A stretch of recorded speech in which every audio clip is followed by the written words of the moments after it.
Hello दोस्तों, देखिए ecology के काफी वीडियोस हम आपको प्रोवाइड करा चुके हैं। उसमें आपका जो भी बचा हुआ पोर्शन है वह हम आपके आज और कल में आपका पूरा का पूरा पोर्शन कंप्लीट करा देंगे। ठीक है।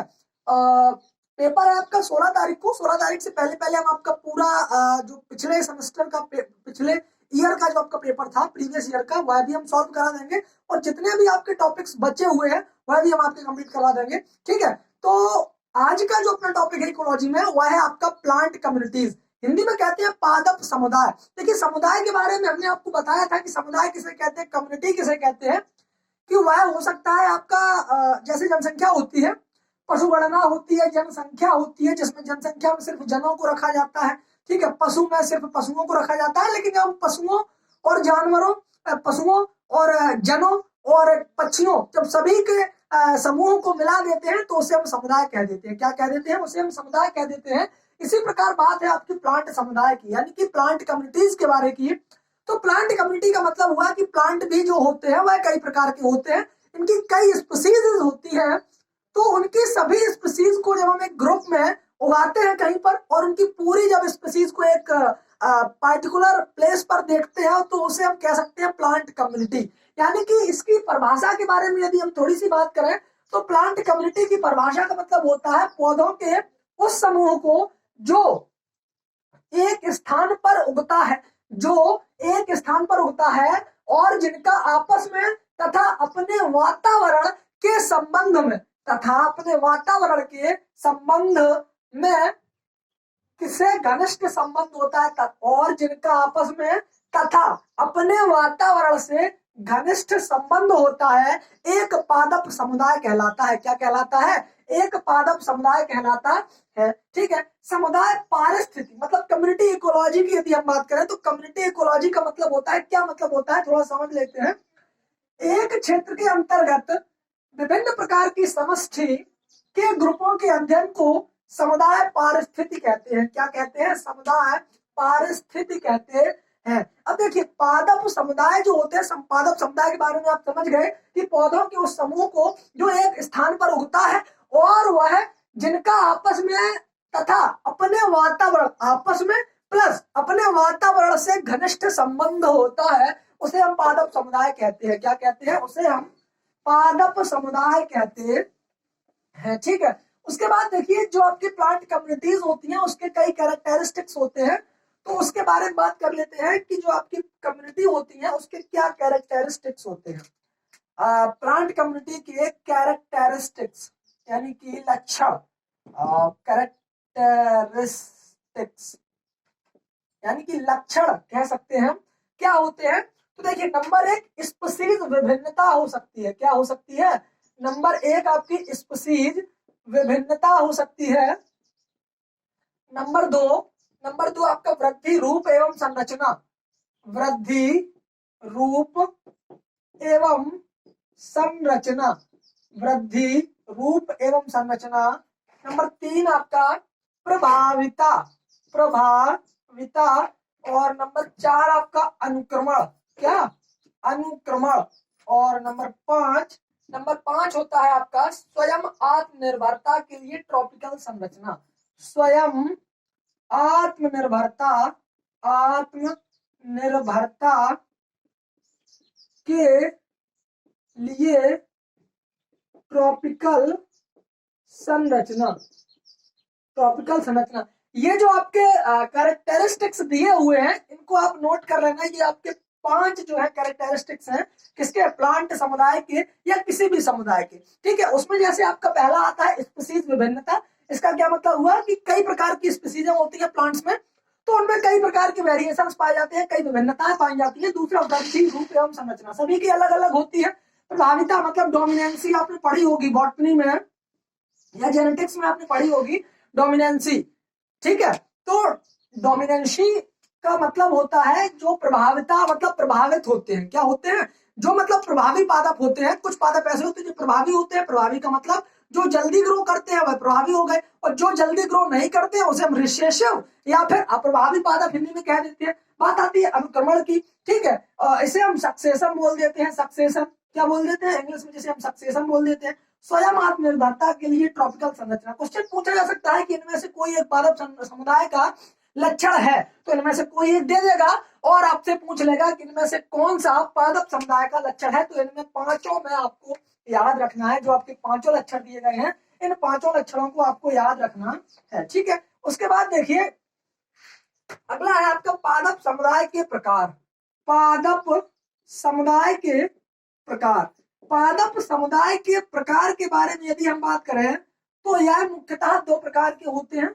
यह मुख्यतः दो प्रकार के होते हैं, मुख्यतः दो प्रकार के होते हैं। एक तो होता है खुला समुदाय, एक होता है खुला समुदाय, एक होता है खुला समुदाय और दूसरा होता है बंद समुदाय, ठीक है, बंद समुदाय। अब जो खुला समुदाय होता है उसे हम विवृत समुदाय भी कह देते हैं और जो बंद समुदाय होता है उसे हम समृत समुदाय भी कह देते हैं। क्या कह देते हैं? समृत समुदाय भी कह देते हैं। यानी कि इंग्लिश में यदि हम कहें तो इसे हम ओपन कहेंगे, ओपन प्लांट कम्युनिटीज, और इसे हम क्लोज्ड कहेंगे। क्या कहेंगे? इसे हम क्लोज्ड प्लांट कम्युनिटीज कहेंगे, ठीक है। अब देखिए जैसे आपका समुदाय हुआ, इसका क्या मतलब हुआ? खुला समुदाय, या फिर आपका बंद समुदाय, इसका क्या मतलब हुआ? इसका मतलब ये होगा कि जैसे आपके पौधे हैं और पौधों के बीच में जब वाइडली स्पेस पाया जाता है तो इनके बीच में कोई दूसरे स्पीसीज कोई दूसरी स्पीसीज ग्रो कर जाती है तो उसे तो हम कह देते हैं खुला समुदाय, खुला पादप समुदाय।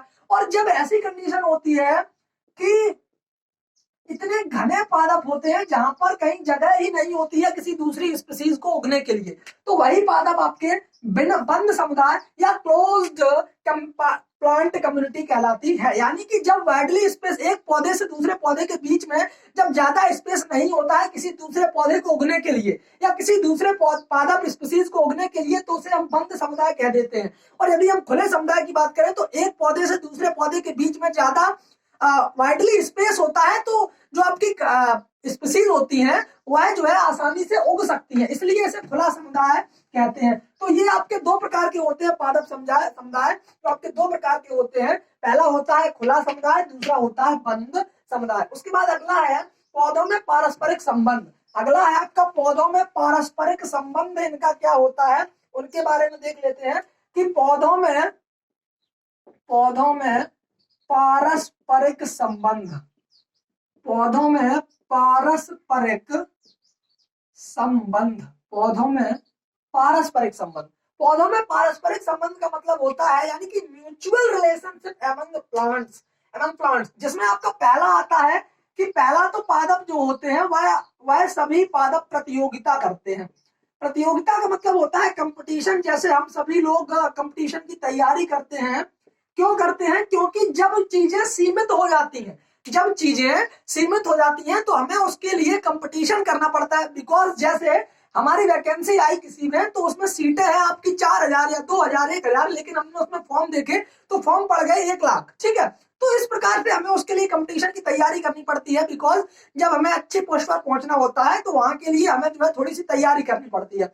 इसी प्रकार से जो आपके पौधे होते हैं वह भी अपनी दिनचर्या को चलाने के लिए कंपटीशन करते हैं, प्रतियोगिता करते हैं। इसका मतलब होता है ये किसके लिए प्रतियोगिता करते हैं? इन्हें क्या नौकरी मिलती है? क्या इन्हें पोस्टें मिलती है? नहीं, बट अपनी दिनचर्या को चलाने के लिए। जैसे आपके जितने भी क्लाइमेटिक फैक्टर्स होते हैं, जैसे आपका जल हो गया, ताप हो गया, ऊर्जा हो गई, सौर ऊर्जा हो गई, ठीक है, विंड वेलोसिटी, और यानी कि अपनी दिनचर्या को चलाने के लिए जितने भी आपके क्लाइमेटिक फैक्टर्स होते हैं उनको लेने के लिए ये क्या करते हैं? प्रतियोगिता करते हैं, ठीक है। क्या करते हैं? प्रतियोगिता करते हैं। अब जो प्रतियोगिता करते हैं वो प्रतियोगिता भी दो प्रकार की होती है।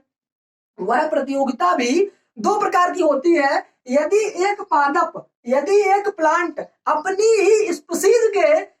ही स्पीसीज के पौधे से प्रतियोगिता कर रहा है तो उसे हम कहेंगे इंट्रा स्पेसिफिक कंपटीशन। क्या कहेंगे? उसे हम कहेंगे इंट्रा स्पेसिफिक कंपटीशन। और यदि कोई पौधा अपनी स्पीसीज से कंपटीशन ना करके किसी दूसरे स्पीसीज से कंपटीशन करता है तो उसे हम इंटर स्पेसिफिक कंपटीशन कह देते हैं। लड़के कंफ्यूज हो जाते हैं तो थोड़ा सा याद रखना कि कि इंटर और इंट्रा का मतलब होता है, इंट्रा का मतलब हमेशा याद रखना, इंट्रा का मतलब होता है सम, मतलब बराबर, समान, ठीक है।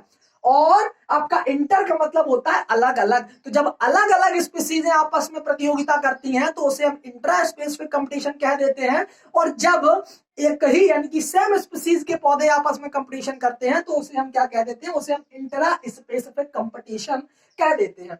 अगला जो आपका इसका पारस्परिक संबंध होता है पौधों का, वह होता है क्या, इसको थोड़ा साफ कर देते हैं, समझ गए होंगे, नोट करते रहना, बिकॉज क्वेश्चन कहीं से भी पुटअप हो सकता है, सिलेबस कंप्लीट करा दे रहे हैं, ठीक है। और आपका इकोलॉजी बहुत बड़ा चैप्टर, बहुत बड़ा जो है आपका सब्जेक्ट है, कहीं से भी क्वेश्चन पूछा जा सकता है। तो ज्यादातर कोशिश रहेगी कि आपके सिलेबस से ही आए तो आपका ज्यादा से ज्यादा पोर्शन कंप्लीट हो जाए, ठीक है। दूसरा रहेगा आपका, दूसरा है आपका स्तरीकरण। स्तरीकरण को हम इंग्लिश में कहते हैं स्ट्रेटिफिकेशन। क्या कहते हैं, स्ट्रेटिफिकेशन कहते हैं। और स्ट्रेटिफिकेशन का मतलब क्या होता है, स्ट्रेटिफिकेशन का मतलब होता है जैसे कोई पौधा प्रभावी होते हैं, कोई पौधे आपके प्रभावी होते हैं, कोई पौधे आपके अप्रभावी होते हैं। कैसे होते हैं, कई पौधे आपके प्रभावी और अप्रभावी होते हैं। प्रभावी का मतलब होता है ऐसे पौधे जो अपने अपने आप की वृद्धि को जल्दी कर लेते हैं, और अप्रभावी मतलब वृद्धि देर में कर पाते हैं। अब देखिए, जैसे ये पौधा हो गया, ये पौधे हो गए, और इसी प्रकार से ये पौधे हो गए, ठीक है। और इससे भी बड़े कुछ पौधे हो गए ये। तो इनके बीच में देखिए, ये वाला स्तर और ये स्तर और ये स्तर, ये आपके 3 स्तर बनते हुए दिखाई दे रहे हैं आपको। तो इनके बीच में जो अप्रभावी और प्रभावी पौधे होते हैं उनके बीच में एक लेयर्स बनती है। जैसे ये लेयर्स बनकर के तैयार हुई, ऐसे ही एक लेयर्स बनती है, यानी कि ऊपर और नीचे वाली जो लेयर्स बनती है, स्तर बनते हैं, उसी को हम क्या देते हैं, क्या, उसी को हम स्तरीकरण कह देते हैं, या उसी को हम स्ट्रेटिफिकेशन कह देते हैं। क्या कह देते हैं, स्ट्रेटिफिकेशन कह देते हैं। उसके बाद अगला जो आपका पारस्परिक संबंध है पौधों में, वह क्या होता है, वह होता है आपका परिनिर्भरता। परिनिर्भरता, परिनिर्भरता यानी कि डिपेंडेंसी। डिपेंडेंसी, डिपेंडेंसी का मतलब होता है परिनिर्भरता यानी कि डिपेंडेंसी। डिपेंडेंसी का मतलब होता है कई पादप ऐसे होते हैं जो कि किसी दूसरे पर निर्भर रहते हैं। जैसे जैसे आपने सुना होगा एपीफाइट होता है। क्या होता है, एपीफाइट्स होते हैं। दूसरा आपका सेप्रोफाइट्स होते हैं, सेप्रोफाइट्स होते हैं, सेप्रोफाइट्स होते हैं। उसके बाद आपके पैरासाइट होते हैं, पैरासाइट होते हैं। इसके अलावा आपकी मॉस होते हैं, मॉस होते हैं। और इसके अलावा आपके फर्न होते हैं। तो ये जो है आपको याद रखना है कि ऐसे पौधे जो डिपेंडेंसी वाले होते हैं, किसी दूसरे पौधे पर उगते हैं या किसी दूसरे पौधे पर अपने दिनचर्या को चलाते हैं, वह उनमें जो है उस क्रिया को हम कहते हैं डिपेंडेंसी या परिनिर्भरता। एपीफाइट मतलब वो पौधे जो किसी दूसरे पौधे पर उगते हैं, उसे हम एपीफाइट कहते हैं। सेप्रोफाइट का मतलब होता है ऐसे पौधे जो मृतोपजीवी होते हैं, मतलब सड़े गले पदार्थों को खाते हैं, सेप्रोफाइट कहलाते हैं। पैरासाइट का मतलब होता है ऐसे पौधे या ऐसे जीव जो, या पौधे कह सकते हैं, बात हम प्लांट की कर रहे हैं, तो ऐसे पौधे जो किसी दूसरे जीव पर रहकर अपना भोजन ग्रहण करते हैं, परजीवी कहलाते हैं, ठीक है। उसके बाद जैसे आपने सुना भी होगा, कसकुटा होता है, लोरेंथस होता है, ओरोवेंकी होता है, स्ट्राइगा होता है, ठीक है। तो ये इस प्रकार के पौधे होते हैं, ये आपके पैरासाइट होते हैं, मॉसेज होते हैं और आपके फर्न होते हैं। तो ये आपकी परिनिर्भरता का मतलब हो गया, ठीक है।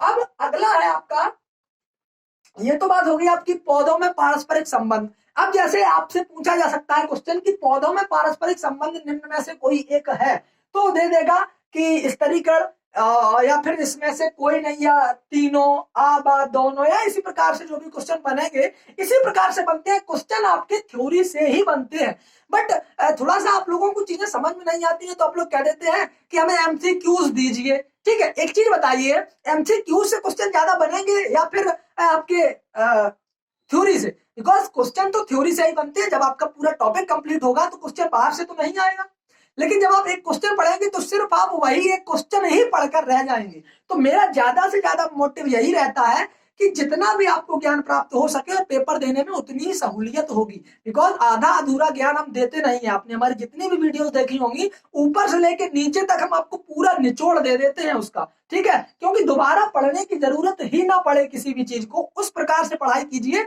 कि दोबारा पढ़ने की जरूरत ही ना पड़े। पढ़े भी तो सिर्फ एक बार रिवीजन कीजिए, ऊपर से लेकर नीचे तक पूरे पन्ने को एक सरासर निगाह में देख लीजिए, पूरा पेपर कंप्लीट हो जाता है, पूरा रिवीजन हो जाता है। ठीक है।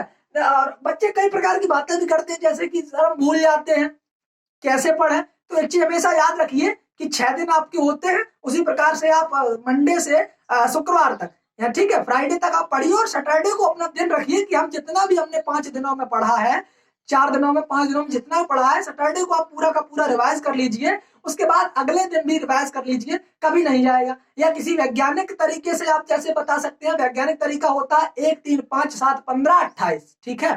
पहले दिन जो पढ़ा उसे तीसरे दिन रिवाइज कीजिए, तीसरे दिन वाला 5वें दिन, फिर उसके बाद 7वें दिन, फिर उसके बाद 14वें दिन या 15वें दिन रिवाइज कर लीजिए। उसके बाद 28 दिन जिंदगी में आप कभी नहीं भूलोगे, ये बात मेरी गांठ बांध लेना। ठीक है। उसके बाद आगे देखिए, उसके बाद देखिए आगे क्या होता है, पादप समुदायों का, पादप समुदाय का विकास, पादप समुदाय का विकास, पादप समुदाय का विकास, evolution of plant community, evolution of plant community. इसका क्या मतलब होता है, जैसे देखिए थोड़ा सा हम आपको बताते हैं।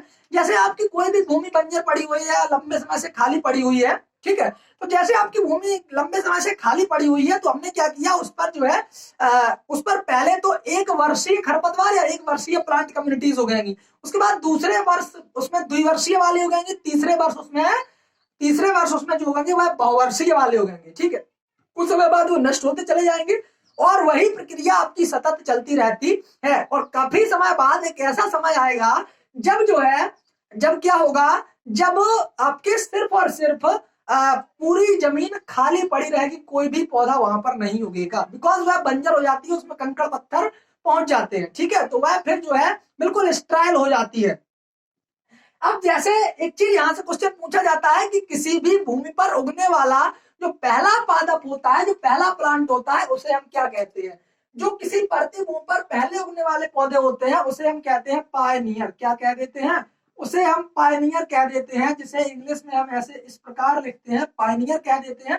तो क्वेश्चन पूछा जा सकता है कि जो आपके पायनियर होते हैं वह क्या होते हैं, या कुछ इस प्रकार से भी क्वेश्चन पूछा जा सकता है कि किसी परती भूमि पर पहले, सबसे पहले जो पौधा उगता है, जो पहले कम्युनिटीज उगती है, उसे हम क्या कहते हैं, उसे हम पायनियर कहते हैं। उसके बाद अगला क्वेश्चन यहीं से बनता है कि जो पादप सबसे बाद में किसी भूमि पर उगता है उसे हम क्या कह देते हैं, तो उसे हम कह देते हैं क्लाइमैक्स। क्या कह देते हैं, उसे हम क्लाइमैक्स वेजिटेशन कह देते हैं, क्लाइमैक्स वेजिटेशन कह देते हैं। हिंदी में कहें तो उसे हम चरम वनस्पति कह देते हैं। क्या कहते हैं, उसे हम चरम वनस्पति कहते हैं। जैसे हम लोग कहते हैं किसी भी कोई भी मूवी आती है, उसका हम लोग ट्रेलर देखते हैं, लास्ट में उसका जो क्लाइमैक्स होता है उसको छोड़ दिया जाता है, तो क्लाइमैक्स हमेशा लास्ट में होता है।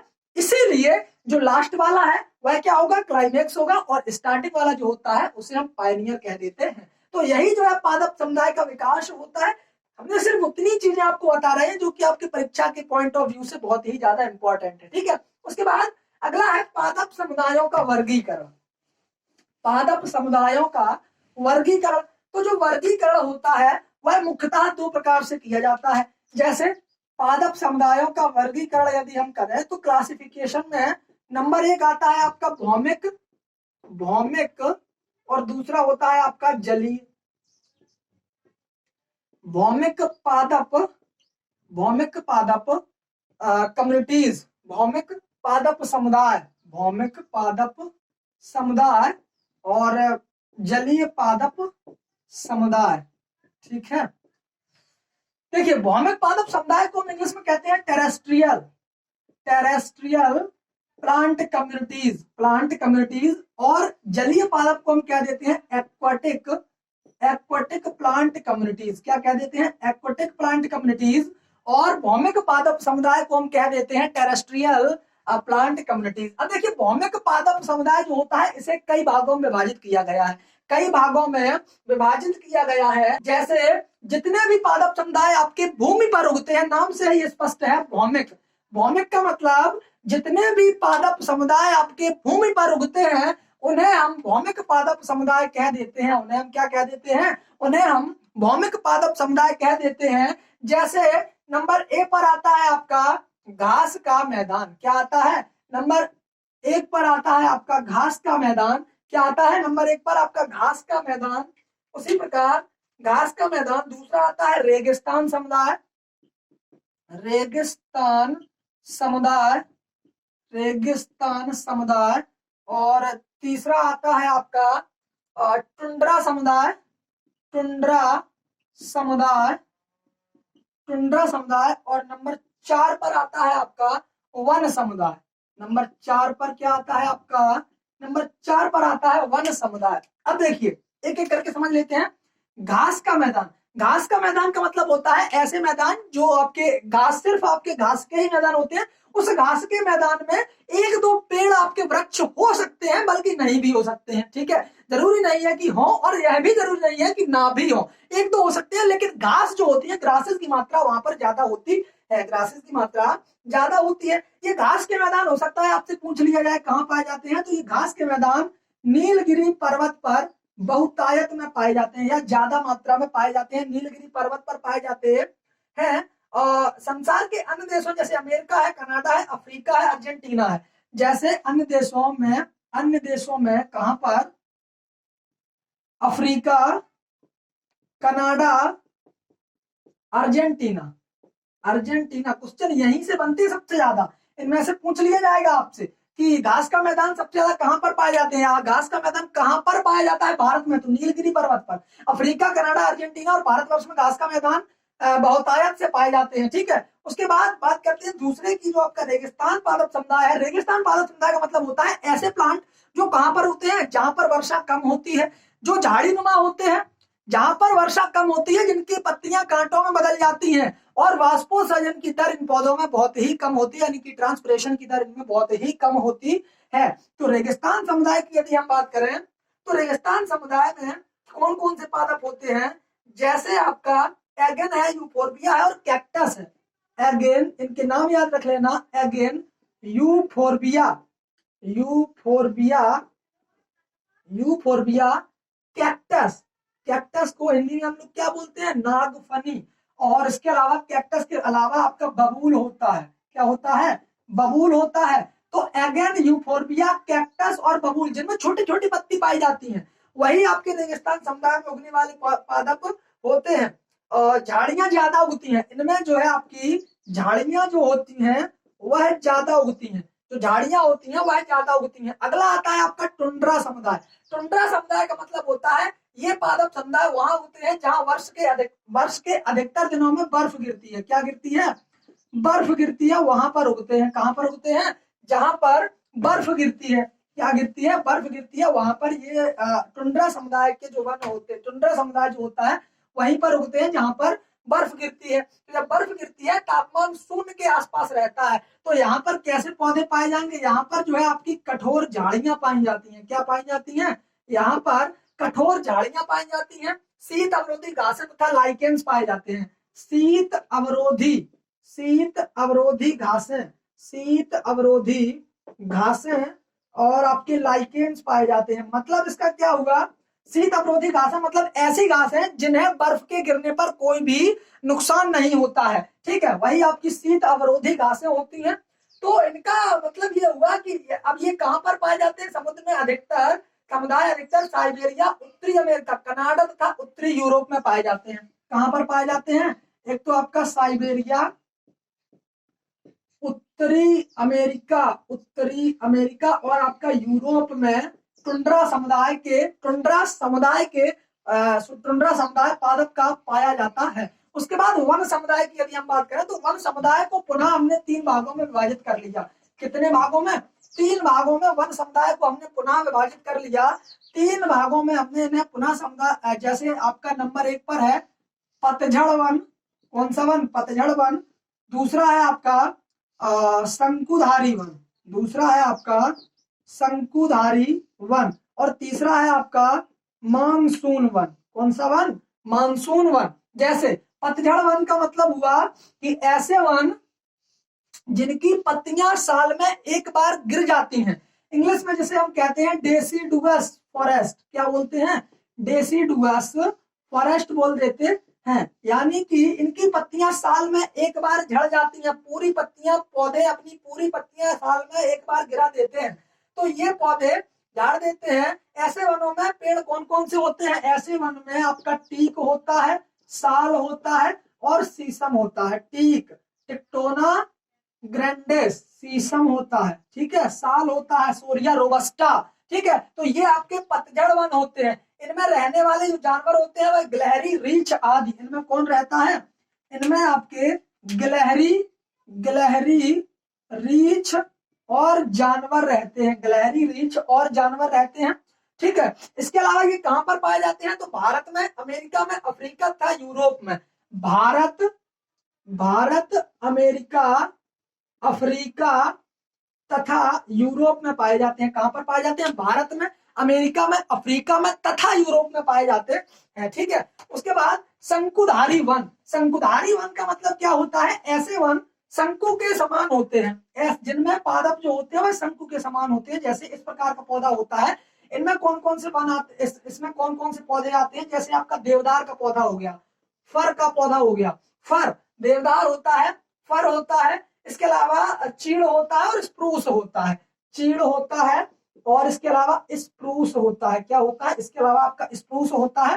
शंकुधारी वन कहलाते हैं। ये वन सदाबहार वन होते हैं। कैसे होते हैं? ये वन सदाबहार वन होते हैं, मतलब एवरग्रीन होते हैं। एवरग्रीन का मतलब होता है कि ऐसे वन जो कभी भी अपनी पत्तियां नहीं झाड़ते हैं, एवरग्रीन वन कहलाते हैं, एवरग्रीन फॉरेस्ट कहलाते हैं, ठीक है। तो इनमें जो है आपके रीछ, पहाड़ी भेड़ और बकरियां पाई जाती हैं। इनमें जो है आपके रीछ, पहाड़ी भेड़ और आपकी बकरियां पाई जाती हैं। पहाड़ी भेड़ और बकरियां पाई जाती हैं।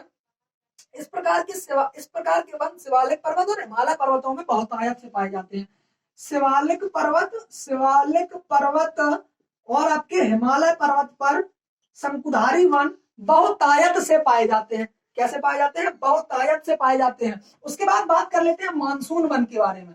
जो आपके मानसून वन होते हैं वह आपके गर्म एवं नम जलवायु वाले प्रदेशों में पाए जाते हैं। कहां पर? गर्म एवं नम जलवायु वाले प्रदेशों में पाए जाते हैं। और ये भी आपके सदाबहार वन होते हैं। कैसे होते हैं? यह भी आपके सदाबहार वन होते हैं। यह भी आपके सदाबहार वन होते हैं। और यह जो है आपके अफ्रीका, एशिया और दक्षिणी अमेरिका में पाए जाते हैं। कहां पर पाए जाते हैं? अफ्रीका, एशिया और साउथ अमेरिका में पाए जाते हैं, ठीक है। उसके अलावा इनमें चौड़ी पत्ती वाले वन जैसे गुर्जन, आम, जामुन, इसमें जो है आपके कौन से होते हैं? आम होता है, गुर्जन होता है, जामुन, ये पेड़ पाए जाते हैं। आम होता है, गुर्जन होता है, जामुन होता है। और इनमें जानवर सांप, हिरन और बंदर होते हैं। इनमें जो आपके जानवर होते हैं वह होते हैं सांप, हिरन और बंदर होते हैं, ठीक है। तो ये जो है आपके वन कंप्लीट हो गए। अगला जो है आपका टॉपिक रहेगा जलीय पादप समुदाय, ठीक है। जलीय पादप समुदाय को हम वैसे तो इसी में कंप्लीट कर देते, लेकिन वीडियो ज्यादा लंबी हो रही है, ठीक है। तो अगले वीडियो में हम इसको बताएंगे। चलिए चाहे बता भी देते हैं। जैसे आपका जलीय पादप समुदाय होता है। जलीय पादप समुदाय मतलब दो प्रकार के होते हैं। एक तो आपका शुद्ध जलीय होता है, दूसरा आपका अशुद्ध जलीय, मतलब समुद्र में उगने वाले। और शुद्ध मतलब जैसे तालाब का जल हो गया, नहर का जल हो गया, ये होते हैं। इसमें दो प्रकार के होते हैं। जैसे आपका एक तो पानी के अंदर उगने वाले और दूसरा होता है पानी के ऊपर, फ्लोटिंग टाइप, ठीक है। तो पानी के अंदर वाले जो आपके पादप होते हैं उनको नोट कराना। पानी के अंदर वाले जो होते हैं नदियों और तालाबों में, कुछ झीलों में उगते हैं। जैसे हाइड्रा होता है, पनियाजा होता है, ठीक है। और पानी के ऊपर तैरने वाले समुद्र शोक और एजोला होता है, ठीक है। उसके बाद जो आपके समुद्र में पाए जाते हैं, समुद्र वाले यानी कि खारे पानी में होते हैं। जैसे आपका शैवाल होता है। क्या होता है? शैवाल होता है, ठीक है। तो इतनी बात आपकी कंप्लीट हो गई। प्लांट कम्युनिटी आपका पूरा चैप्टर कंप्लीट होता है। बचा है आपका प्लांट एडॉप्शन, ठीक है। और प्लांट सक्सेशन छोटा सा टॉपिक है, उसके बारे में भी हम लोग बात कर लेंगे। जल्द से जल्द आपको सभी वीडियोस प्रोवाइड करा दी जाएंगी और उसका भी आपका पूरा का पूरा पेपर कंप्लीट करा दिया जाएगा। आई होप कि आपको वीडियो अच्छा लगा होगा, ठीक है। थोड़ी सी टाइम कम रहता है, इसलिए हम जल्दी से वीडियो प्रोवाइड आपको नहीं करा पाते हैं, लेकिन इतना तो कम से कम विश्वास रखिए कि आपके पेपर से पहले पहले आपकी पूरी वीडियो कंप्लीट हो जाएंगी, आप परेशान ना हो, ठीक है। तो जितने भी हमारे पिछले वीडियोस हैं, यदि आपने नहीं देखे हैं तो उसकी प्लेलिस्ट हम आपको अपने टेलीग्राम चैनल पर प्रोवाइड करा देंगे, परेशान ना हो, ठीक है। आपसे आगे मिलते हैं अगले वीडियो में। तब तक के लिए जय हिंद, जय भारत, धन्यवाद।